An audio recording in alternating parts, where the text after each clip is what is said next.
Hey, welcome back to the channel. If you're new here, my name is Liz, business coach for women of color, and it's been a few months, y'all. I decided to take a few months off from making videos just to focus on serving my clients, to focus on sending out a lot of great information, helpful information on Instagram. So if you're not already following me over there, make sure that you do.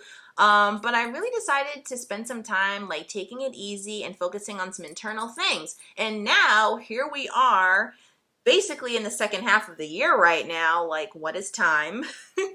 And I decided now would be a great time to do a mid-year review. So I'll talk about what's been happening with my business in Q1 and Q2 of this year. I'll show you how I'm evaluating what has happened, and I'll also talk to you about what my plans are for moving forward for the rest of the year. And hopefully you'll be able to see and get some ideas about how you can start looking at your own business planning, start looking at your finances from your business in a more holistic way, and to kind of, show yourself that you're on the right path or on the right track, especially given the fact that when you're building an online business, a lot of the times, most of the information out there is just what you see on the social media highlight reel and not actually helpful information that's actually useful for you in terms of figuring out what the heck you're doing and if what you're doing is working. So with that being said, we'll go ahead and get started. This video will be super informal, super off the cuff. I do have my notes here,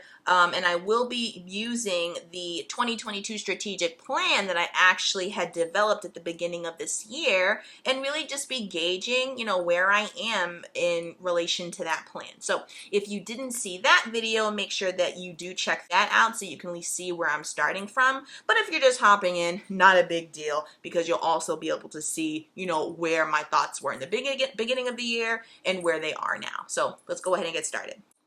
So when I do my strategic planning for the year, I like to come up with a word or words for that year, right? Something to kind of guide me to make sure that I'm staying in alignment with the things that I'm doing and how I'm building my business.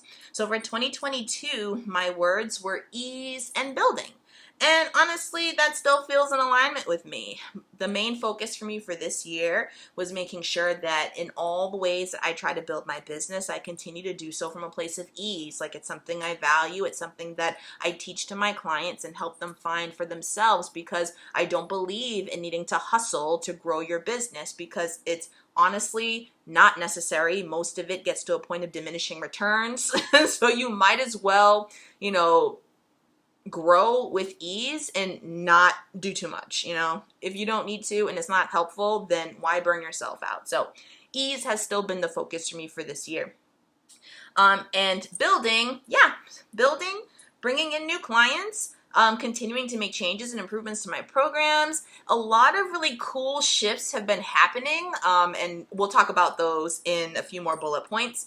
But it's definitely been a very interesting year and a tremendous year of growth for not only my business, but for me as a person too. I'm telling you, the first 6 months of this year were been crazy.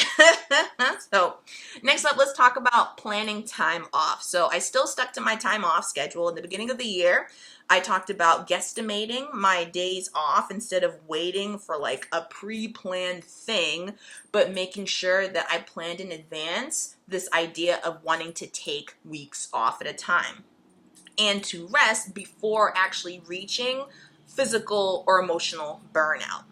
And what I've learned, especially after the first 6 months of this year, is I actually need to plan more time off. I need to plan more time off, especially for the beginning of the year too. I noticed that in the first few months of this year, like January, February, March, I was trying to wait out time. Like, I had pre-planned time off, and so I instinctually was trying to wait until those pre-planned days to take time off. Like, if I started to feel myself thinking, well, I just have one more week, or I just have 2 more weeks until my week off. That to me is now an indication that no, when I'm thinking those things, I'm actually trying to negotiate with myself, and that means that my body is wanting rest sooner rather than later. And because I own my own business, there's really no need for me to push out my rest and to hold off an extra week or two, because who does that serve? No one, because it's my business. So I've learned that when I hear those signals in myself, when I feel that in my body, it's time to just forget the pre-planned rest and just go ahead and take that rest now. So moving forward in the future, what I'm going to start implementing is after on the every 7 weeks, I'm going to take a week off. And I'm going to start implementing that because I feel like having even more time off built in it'll just be more beneficial for me. Like, it'll encourage me to take more time off sooner. It'll give me like even more weeks during the year. So that's something I'm going to start doing. So every 7th week, I'm going to take a week off from my business.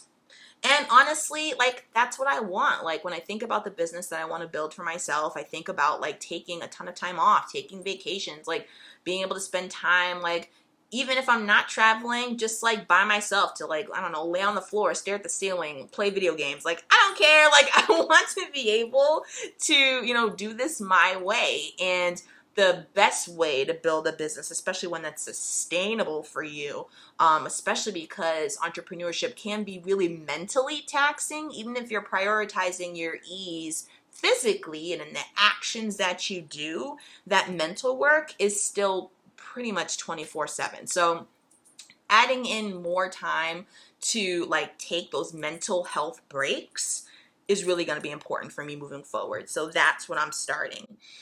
Marketing. So my plan for YouTube at the beginning was to do bi-weekly videos. Last year, I was trying to do weekly videos. And then this year, I realized that bi-weekly videos is actually more in alignment with the plan I have for my business.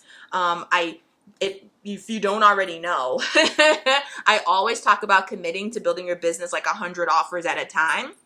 So I place the emphasis of my 100 offers in short form content because it's super easy for me to post an offer on Instagram. It's short form video or short form post. Takes me less than 30 minutes. I repurpose a lot of my content. I repurpose, I'd say, at least 90% of my content.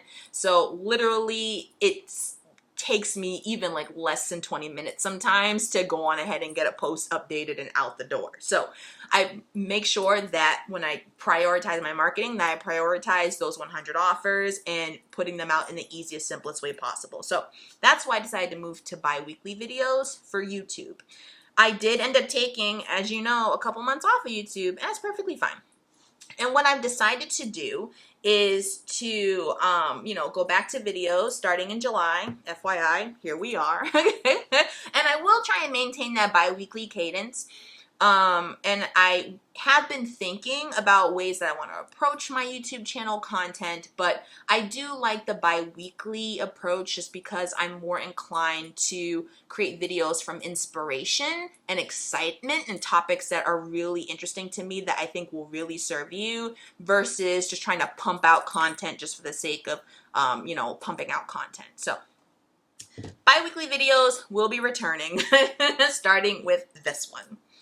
Now, my plans for Instagram. So, like I said, I made my second round of 100 offers on Instagram starting January of this year, and I made my last one June 30th of this year. So, after my break in July, I'll be returning to Instagram with my third round of 100 offers.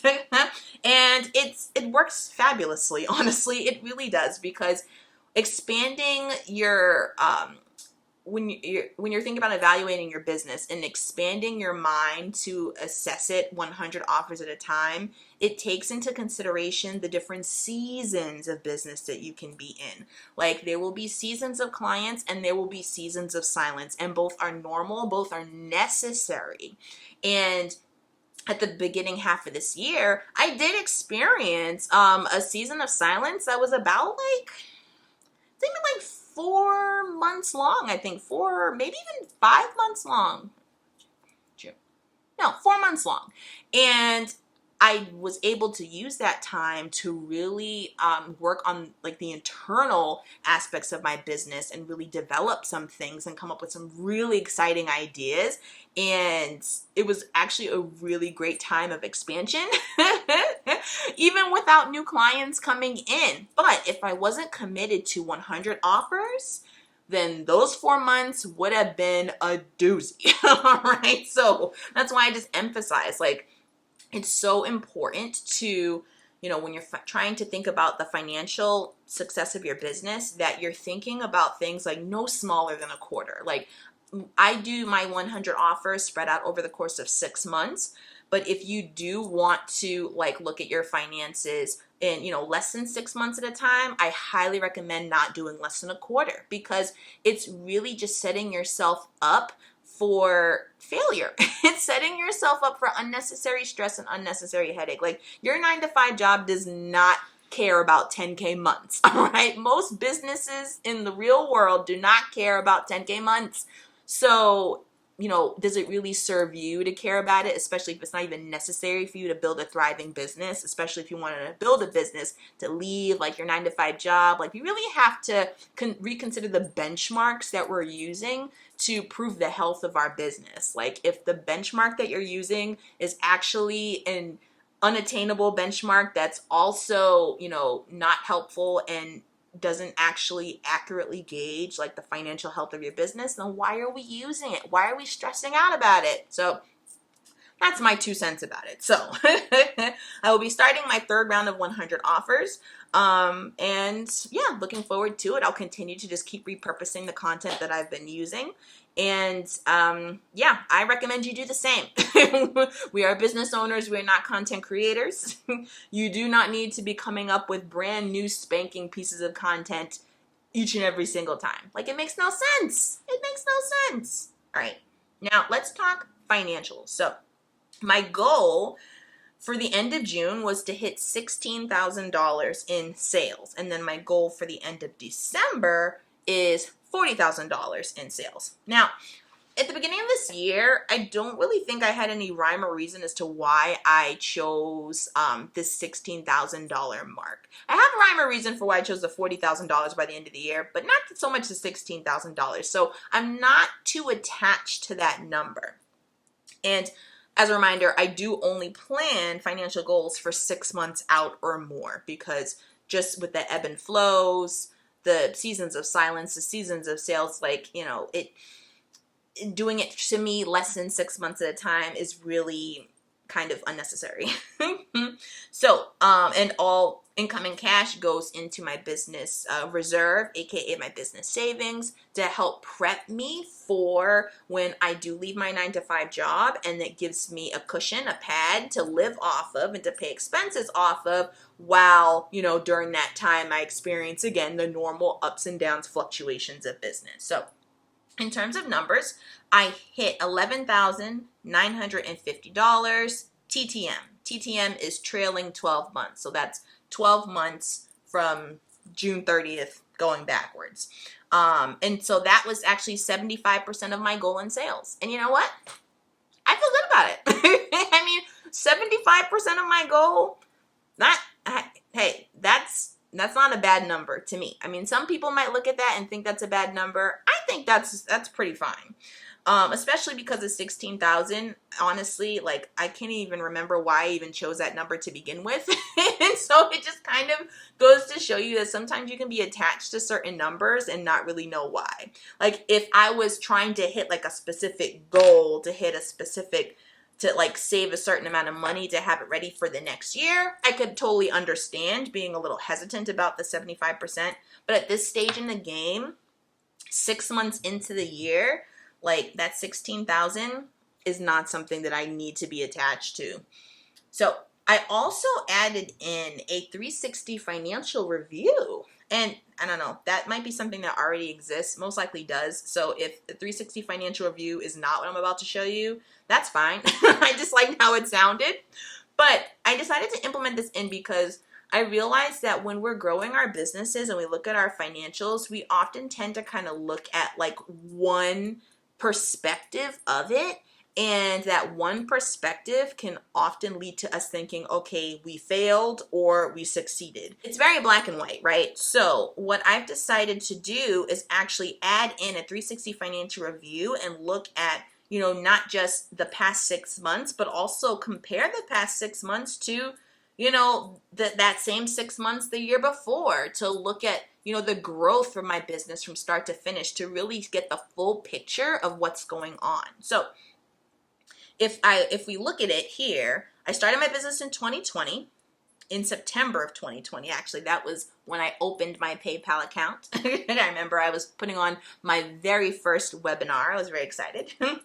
And Q3, in September, technically Q3 of in 2020, and I made a total of $0. Yeah, I mean, first month in business, like, makes sense, right? October to December, so Q4 of 2020, I made actually $197. And y'all, I was so happy, you couldn't tell me nothing. I thought I was going to be a millionaire. I was like, yes, the money's going to flood in. Not so much, but definitely, it was super exciting at the time. Like, you celebrate your first dollars. Like, it's amazing. All right, 2021, so last year.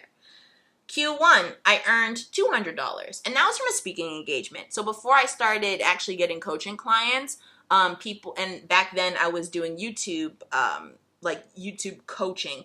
At first I was trying to do a YouTube membership, and then I converted to a YouTube course, and eventually converted into YouTube coaching. But I was being asked to come and do guest speaking for people's group programs to talk about YouTube. So I earned $200 that quarter. Q2 of last year, nothing. Q3 of last year, that was when I signed my very first YouTube coaching client. And I also, as well, had a few more YouTube speaking engagements that quarter as well. So I earned $24.50 that quarter.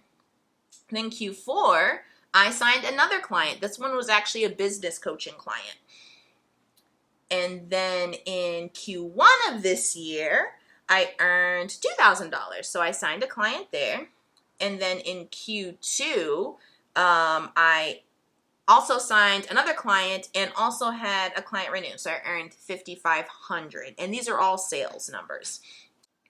And if you look at just the table itself, you can see that my business finances have grown over time. Yeah, I mean, it's clear they have grown over time. And one thing I noticed too is that starting Q3 of last year, that was when I started to hit like 2K quarters. So Q3, Q4, Q1 of this year, we're looking at least 2K quarters. And then Q2, like, even though like this, and mind you, Q1 and Q2, it was definitely, I was experiencing like a season of silence there over the course of 4 months. Like Q2 was my first like 5K plus quarter. And I find that super interesting because in the online space, we often talk about like, I want consistent 2K months or consistent 5K months or consistent 10K months.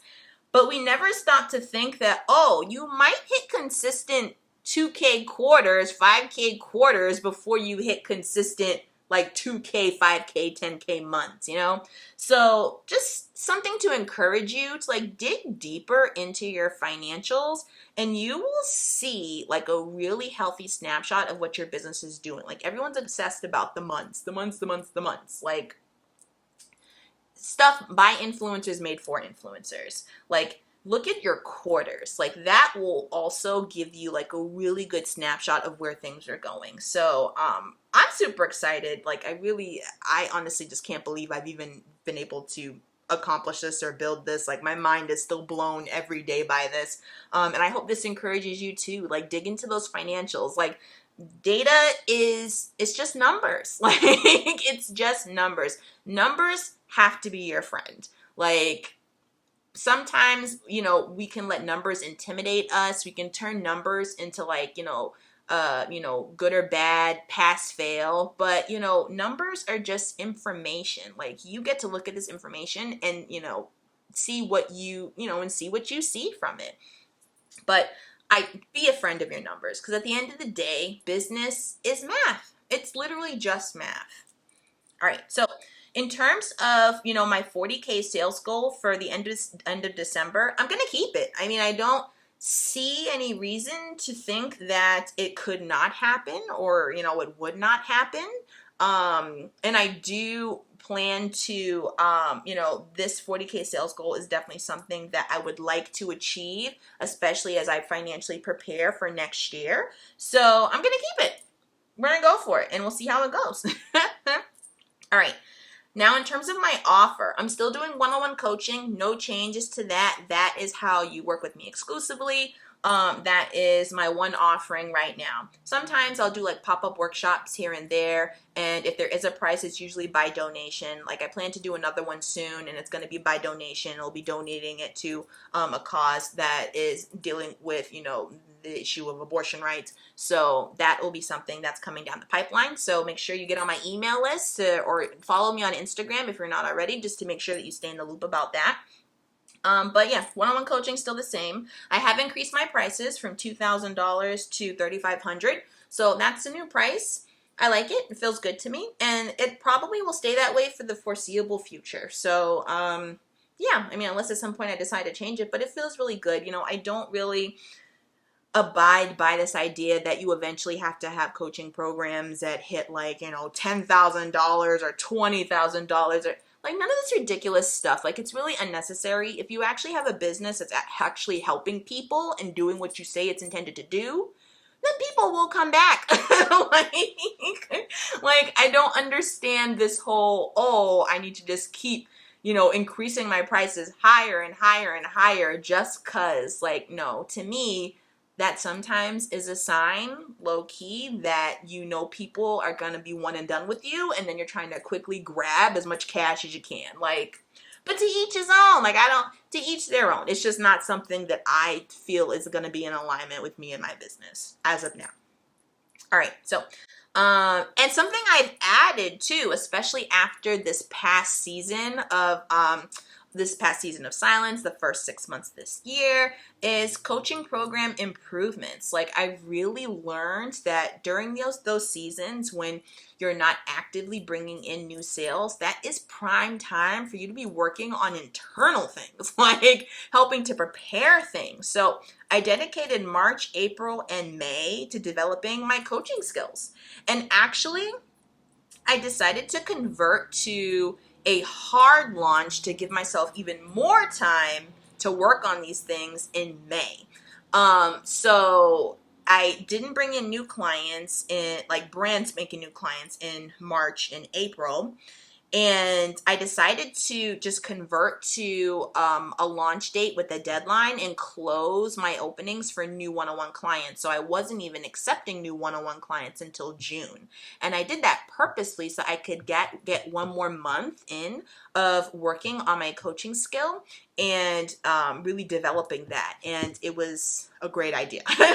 Like I was definitely able to expose myself to different methodologies that I really feel have deeply served my clients and have deeply served me, especially because some of the methodologies that I do see now in the industry, I don't really like where they go. So this was actually a great time for me to really deepen and expand my approach and how I would like to approach coaching versus what I had just absorbed passively through my own experiences being coached, if that makes sense. So super exciting time. I decided to offer to my one-on-one clients for free coaching and sales call intensives. So they're able to, as a group, come together and learn more about, the art and the skill and the science of coaching, as well as sales calls, and being able to do it in a way that's not sleazy, where you don't have to worry about handling objections because you're actually like helping and coaching a person on the call and not just trying to, hurry up and get their money. So that's something I'm really excited about and my clients have really enjoyed. Also, a few other things that I've decided to implement. One are client feedback surveys, because I've also realized in my experience in other group programs that I've never really been asked, what would I like to change about a program or to improve on a program? And when I was asked those questions, it wasn't really implemented. So I really wanted to make sure that I had that in place for my program, because the purpose of my coaching is to be able to serve women of color and to help them be able to thrive. And that includes financially. And I want to make sure that I'm getting feedback and really like reiterating and reinforcing that I am open to feedback, like even if it's critical, because I want to make sure that, I'm improving on my programs, because, I want to make sure I'm helping you. And also, I implemented a transparency report. So this I'm super excited about, because there is a lot of shadiness on the internet space, especially for business coaches. So I implemented a transparency report where twice a year I'll be collecting financial data from my clients. Those who choose to participate, it's 100% optional. I didn't want to make anything mandatory, because sometimes that can get icky. So it's 100% optional, but it's a way for, people who are interested in my program to be able to see, what are the financial results of people who finish this program, or, for however long they stay, and also to get more helpful context added, like, how much income do people usually get in, by how much time, and with how much of a following too. Like, I think that's another huge thing that's often not transparent enough in the coaching industry, especially for business coaches, where you can have a client who literally has like 10,000 followers, or like, multiple thousands of followers, right? And, all they needed to know was that they had to make an offer, and all of a sudden they have like a 10K month brand new, and then all of a sudden that person smeared across their testimonial pages, and you're promising everyone else that they can have these results too, when it's like, no, these results were specific to this person because of their specific circumstances, like because of the audience they've accumulated, whether going viral or maybe just putting in a lot of work and hustling for quite a few years and developing it on their own. Like, no shade as to how you got it, but I want people who join my program to be able to get as much information as possible to help them in making a clear, conscious decision, to be able to see themselves in data too. Like, testimonials, they've kind of gotten icky. They've gotten icky over the past, few years or whatever. So I definitely do, and I still will give clients an opportunity to, give reviews and, share their experience, the good and the bad, if they want me to share that with you too. But it's, I just want to make sure that people have like a clear picture, and clear pictures, they help everyone involved. And I think that oftentimes, when you're building a business from scratch, you can definitely get a little self-conscious about your ability to help people and your ability to actually help people get results. And then that fear and some of that scarcity can lead you to, not want to even look at that information, or to try to avoid it, or to try to think new thoughts about that information. But in actuality, like, being open to like what's actually happening, like to the reality in front of you, can lead you to like new, actual, real possibilities that can help you, can help your clients. Like, it all just makes us better.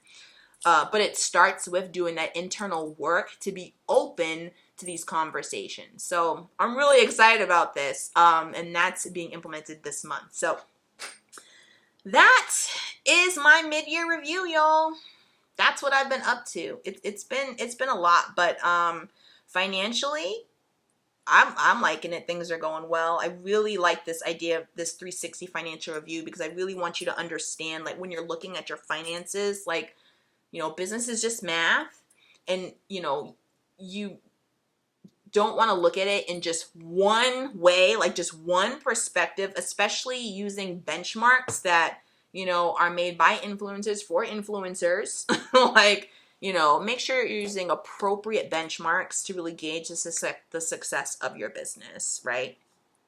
And also don't forget to, the internal improvements of your business. Like, building a business is more than just marketing and sales. Like, that's literally the only thing that's talked about in the online space. But when you want to build a sustainable, thriving, healthy business, it's more than just sales and marketing and just bringing in an endless stream of new clients, and making sure that you're serving your current clients to the best of your ability, that you're actually listening to them about their experience and getting feedback to help improve. It's making sure that you're also taking care of yourself in the process. It's making sure that, you're saving your finances and really assessing your expenses to make sure that, you are actually in a financially sustainable situation and not overspending when you don't need to. It's all of these things. So continue to be on the lookout for more videos as I continue to share my journey, the things I've learned, the things that will definitely help you when you're building, especially from scratch. If you're not already following me on Instagram, make sure that you do so that you don't miss out. I am there most days of the week. Join my email list. And if you are looking for help with building your business with ease, one client at a time, then I have spots open for one-on-one coaching. You can use the link in the description box below to book an interest call. We'll see if it's a good fit. All right. Take care.